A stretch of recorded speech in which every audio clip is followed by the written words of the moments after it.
Vedant's Wellness Center, where food become your medicine. Call 905-944-664. SLBC tunnel incident జరిగి ఈ రోజుకి 12 రోజులు అవుతోంది.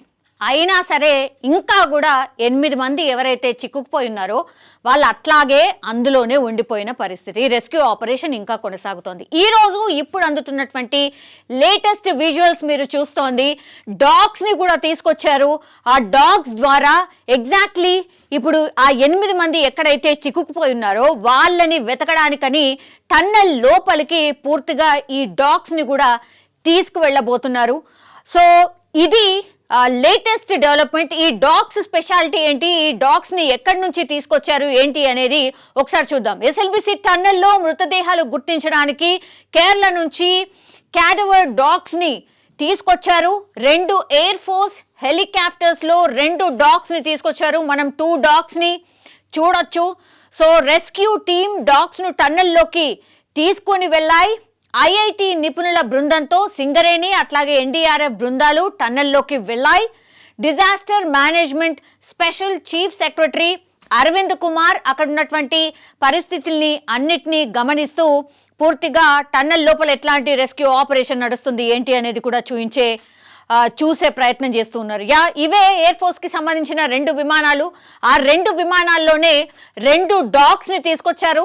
ఆ డాగ్స్ స్పెషాలిటీ ఏంటంటే మనకు తెలుసు ఈ బాంబ్ స్క్వాడ్ ఇట్లాంటివి ఎక్కడైతే ఈ బాంబ్ కి సంబంధించిన ఆనవాళ్ళు ఎక్కడున్నాయి ఏంటి అనేది, అండ్ దట్టు ఎక్కడైనా హత్యలు జరిగినప్పుడు కూడా ఈ క్లూస్ ని సేకరించడానికి ఇట్లాంటి డాగ్స్ ని అయితే యూజ్ చేస్తారు. ద సేమ్ ప్రొసీజర్ ఇప్పుడు టన్నెల్లో చిక్కుకుపోయిన ఆ 8 మంది ఎక్కడున్నారు అని తెలుసుకోవడానికి ఎగ్జాక్ట్ లొకేషన్ ని ట్రేస్ చేయడానికి ఇప్పుడు డాగ్స్ ని అయితే తీసుకొచ్చారు. ఇవన్నీ కూడా వెల్ ట్రైన్డ్ ఆర్మీకి సంబంధించిన డాగ్స్. అవి కూడా 2 డాగ్స్ ని తీసుకొచ్చారు. ఈ ఎయిర్ ఫోర్స్ విమానాల్లో విత్ ఆల్ ది ప్రిపరేషన్ ఈ డాగ్స్ ని అయితే తీసుకొచ్చిన పరిస్థితి. సో రెస్క్యూ ఆపరేషన్ లో ఇకపై రోబోలు కూడా తీసుకోబోతున్నారు. సో గవర్నమెంట్ ఎక్కడ కూడా కాంప్రమైజ్ కావట్లేదు, గవర్నమెంట్ ఎక్కడ కూడా వెనక్కి తగ్గట్లేదు.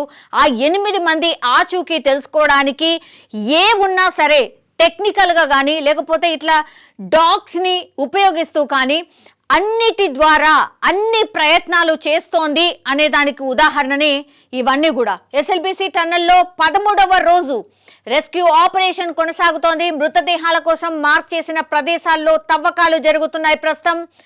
అండ్ దీంతో పాటుగా డీ వాటరింగ్ కొనసాగుతోంది. అంటే వాటర్ ఎక్కడైతే ఊటలాగా ఊరుతుందో వాటన్నిటిని కూడా డీ వాటర్ చేస్తున్నారు, బయటకి పంప్ చేస్తున్నారు. టీబీఎం మిషన్ ప్లాస్మా కట్టర్లతో రెస్క్యూ బృందాలు కట్ చేస్తున్నాయి. అది దగ్గర 550 నుంచి 700 టన్నులో ఉన్నటువంటి మిషన్ టీబీఎం మిషన్, అంటే టన్నల్ బోరింగ్ మిషన్.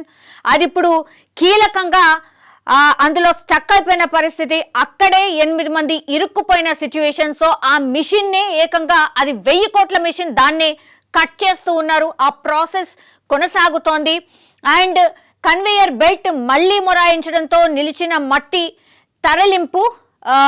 ఈ లోపల మట్టి బురద ఏదైతే పేరుకుపోయిందో వాటన్నిటిని తరలించడానికని టన్నల్ బెల్ట్ ని తీసుకొచ్చారు. అంటే ట్రాక్ లాగా ఉండి, రైల్వే ట్రాక్ లాగా ఉండి అందులో ఈ బురద మట్టి. ఎస్, ఎగ్జాక్ట్లీ ఇదే ఈ మెషినే అనమాట. ఇది ఒక రోజు మాత్రమే నడిచింది. ఇప్పుడు ఇది మళ్ళా మొరాయించింది, ఇది ఆగిపోయింది అంటున్నారు. ఈ పైనే మొత్తం మట్టి అదంతా కూడా తరలిస్తున్నారు దాంట్లోనే. సో ఆ మెషిన్ మళ్ళా మొరాయించింది. ఇట్లా 13 రోజులుగా అన్ని ప్రయత్నాలు చేస్తున్నప్పటికీ కూడా ఏదో ఒక ఆటంకం వచ్చి పడుతోంది అని చెప్పొచ్చు. రెస్క్యూ ఆపరేషన్ చాలా సీరియస్ గా జరుగుతోంది. 3-4 షిఫ్టుల్లో కనీసం 50 నుంచి 70 మంది ఆ ఎస్ఎల్బిసి టన్నల్లోకి వెళ్ళడం, పూర్తిగా ఈ ప్రక్రియని అందరూ ఆఫీసర్స్ కూడా దగ్గరుండి పర్యవేక్షణ చేస్తున్నారు. ఎందుకంటే ఇట్లాంటి సంఘటనలు ఎప్పుడు కూడా జరగలేదు. ఇది ఫర్ ద ఫస్ట్ టైం. టన్నల్లో వర్క్ చేసిన వాళ్ళు, టన్నల్ కి సంబంధించిన ఎక్స్పర్ట్స్ కూడా అదే చెప్తున్నారు. ఇది ఫర్ ద ఫస్ట్ టైం చూస్తున్నాం ఇట్లాంటి పరిస్థితి. సో అందుకని ఇది ఒక లెసన్ అవుతుంది. మళ్ళీ ఫర్దర్ గా ఇంకెక్కడైనా ఇట్లాంటి ఇన్సిడెంట్ జరిగినా కూడా ఇక్కడ ఎట్లయితే ఈ ఆపరేషన్ కండక్ట్ చేస్తారో ఇది ఒక లెసన్ అవుతుంది. దీన్నే ఇంకొక చోట ఎక్కడైనా జరిగినప్పుడు ఇట్లాంటివే చెయ్యాలి అనేటువంటిది కూడా ఒక లెసన్ లాగా అందరు తీసుకుంటున్న పరిస్థితి, అందరు కూడా కష్టపడుతూ ఉన్నారు. అండ్ ఈ ఎస్ఎల్బిసి టన్నల్ వద్దకు నేషనల్ సెంటర్ ఫర్ సెస్మాలజీ కూడా చేరుకుంది. హైదరాబాద్కి చెందినటువంటి ఎన్వి రోబోటిక్స్తో కలిసి టన్నల్ లోపల పరిశీలించిన అధికారులు రోబోల వినియోగం సాధ్యమవుతుందా లేదా అనేది కూడా సమీక్ష నిర్వహిస్తున్నారు. అవసరమైతే రోబోలు వాడాలని తెలంగాణ ముఖ్యమంత్రి రేవంత్ రెడ్డి అధికారులను ఆదేశించిన నేపథ్యంలో రోబోలని యూజ్ చేస్తే ఏమైనా లాభం ఉంటుందా లేదా, రోబోలు ఏమైనా చేయగలుగుతాయా, మాన్యువల్గా ఎవరైతే ఆ లోపలికి వెళ్ళలేకపోతున్నారో అట్లాంటిది రోబోలు ఏమైనా యూజ్ చేస్తే ఫలితం ఇస్తుందా, ఈ ప్రయత్నం కూడా డెఫినెట్లీ జరగబోతోంది. దానికి సంబంధించి ఎన్వి రోబోటిక్స్తో కలిసి టన్నల్ లోపల కొంతమంది అధికారులు ఆఫీసర్స్ వచ్చి అక్కడ ఉన్నటువంటి సిచ్యువేషన్ని చూసి వెళ్ళారు. ఆ తర్వాత డిసిషన్ అయితే తీసుకోబోతున్నారు. సో యాజ్ ఆఫ్ నవ్ అయితే ఇప్పుడు ఎస్ఎల్బిసి టన్నెల్లో రెస్క్యూ ఆపరేషన్ 13వ రోజు కూడా చాలా సీరియస్గా కొనసాగుతోంది. అండ్ ప్రమాదం జరిగి 13 రోజులు అవుతోంది. 8 మంది అక్కడే ఉండిపోయారు. ఆనవాళ్లు కూడా అధికారులు కనిపెట్టలేకపోతున్నారు అనేది కూడా ఒకటి ఉంది. పెద్ద మొత్తంలో మట్టి కూలిపోయింది. బోరింగ్ మెషిన్ భాగాలను కట్ చేయడానికి ఎన్ని రోజులు అంటే పడుతుంది అంటే కూడా ఎగ్జాక్ట్ ఆన్సర్ అయితే లేదు. తాజాగా రెస్క్యూ వేగవంతం చేసేందుకు వీలుగా కన్వేయర్ బెల్ట్ని కూడా ఇప్పుడు పునరుద్ధరించినట్టుగా కూడా చెప్తున్నారు. సో కన్వేయర్ బెల్ట్ ఒకవేళ పునరుద్ధరిస్తే అక్కడ ఉన్నటువంటి బురద మట్టి కావచ్చు, రాళ్ళు కావచ్చు, రప్పలు కావచ్చు, వాటన్నిటినీ బయటకి తీసుకురావచ్చు చాలా ఫాస్ట్గా. ఒక్కసారి అదంతా బయటకి వెళ్ళిపోతే దగ్గర ముందుకు వెళ్ళడానికి అవకాశం ఉంటుంది. సో ఆ ప్రయత్నం కూడా ఇంకోవైపు జరుగుతోంది. రెస్క్యూ ఆపరేషన్లో మట్టి తవ్వకాల్లో వేగం పెరిగినట్టు కూడా అధికారులు చెప్తున్నారు. డిపిఆర్ డాటా ఆధారంగా టన్నల్లో తవ్వకాలు చేస్తున్నారు. 4 చోట్ల ఇప్పటికే తవ్వకాలను అన్నింటినీ కూడా పూర్తి చేశారు. మిగతా 4 చోట్ల మట్టి తవ్వకాలు ఇంకా కూడా కొనసాగుతున్నాయి. సో ఈ రెస్క్యూలో మట్టిని తవ్వుతున్న చోట నీరు వస్తోంది. యాక్చువల్లీ ప్రాబ్లం ఎక్కడ జరుగుతుందంటే మట్టి తవ్వుతున్నారు, తవ్విన కొద్దిగా ఊటలాగా నీళ్ళు వచ్చేస్తున్నాయి. సో అగైన్ ఆ నీళ్ళని డీవాటరింగ్ చేస్తున్నారు, మళ్ళీ తవ్వుతున్నారు. సో ఇట్లా చాలా అంటే చాలా ప్రాక్టికల్ అవరోధాలు అయితే చాలా కనిపిస్తున్నాయి. సో భారీ మోటార్లతో టన్నెల్ నుంచి నీటిని బయటకు తీస్తున్నారు. టన్నెల్లో పేరుకుపోయిన మట్టి బురదను ఫైర్ జెట్ వాటర్ పంప్స్తో తొలగిస్తున్నారు. సాధ్యమైన చోట మినీ ప్రొక్లైన్స్తో తవ్వకాలను ఏర్పాటు చేస్తున్నారు. కన్వేయర్ బెల్ట్ తిరిగి ప్రారంభమైంది కాబట్టి 72 గంటల్లో రెస్క్యూ ఆపరేషన్ని ఫినిష్ చేస్తామని చెప్తున్నారు. యాక్చువల్లీ టార్గెట్ రోజు రోజు పెరుగుతా వస్తోంది. ఈ 8 మంది కుటుంబ సభ్యుల రోదన మాత్రం అంతా ఇంత కాదు. బికాజ్ 8 మంది 13 రోజులు అవుతోంది.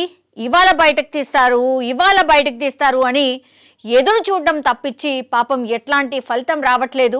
అన్ని ప్రయత్నాలు జరుగుతున్నాయి. ఈ డాగ్స్ని కూడా తీసుకొచ్చి లోపల ఈ డాగ్స్ ఏమైనా గుర్తిస్తాయా, వాళ్ళు ఎక్కడున్నారు అనేది గుర్తిస్తాయా అనే ప్రయత్నం కూడా జరుగుతోంది. As well as CM Revanth Reddy ఆదేశించినట్టుగా రోబోలను కూడా పాసిబిలిటీ ఉందా, ఇవన్నీ కూడా ప్రయత్నాలు జరుగుతున్నాయి.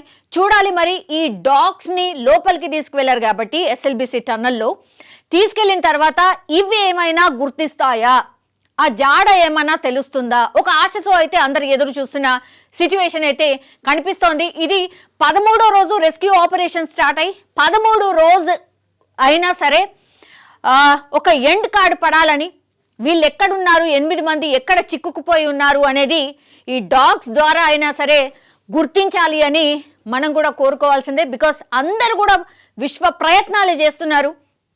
కానీ ఇంకా కూడా ఎస్ఎల్బిసి టన్నల్లో చిక్కున్న 8 మంది జాడ మాత్రం ఇంకా తెలియనటువంటి సిచ్యువేషన్ అయితే కనిపిస్తోంది. బట్ ఇప్పుడైతే ఈ డాగ్స్ ఏవైతే ఉన్నాయో ఇవి కేరళ నుంచి వచ్చినటువంటి క్యాడవర్ డాగ్స్ ఇవి. సో ఈ డాగ్స్ ద్వారా అయినా సరే కొంత ఒక ఆశనైతే చిగురించింది అని చెప్పొచ్చు. వాళ్ళ ఫ్యామిలీ మెంబర్స్ కూడా అందరు కూడా ఎదురు చూస్తున్నారు. అట్లాగే రాష్ట్ర సర్కార్ దేశం అంతా కూడా ఎదురు చూస్తోంది. బికాజ్ ఎప్పుడైతే ఈ టన్నల్ కొలాప్స్ అయిపోయింది ఆర్ ఈ టన్నల్లో ఇన్సిడెంట్ జరిగినప్పటి నుంచి కూడా అందరూ కూడా ఇటువైపే చూస్తున్నారు, ఏం జరుగుతోంది ఆపరేషన్ రెస్క్యూ ఆపరేషన్ అన్నట్టుగా. సో చూడాలి ఈ డాగ్స్ అయినా సరే ఈ 8 మంది ఆచూకీ గుర్తిస్తుందా అనేది వేచి చూడాల్సిందే.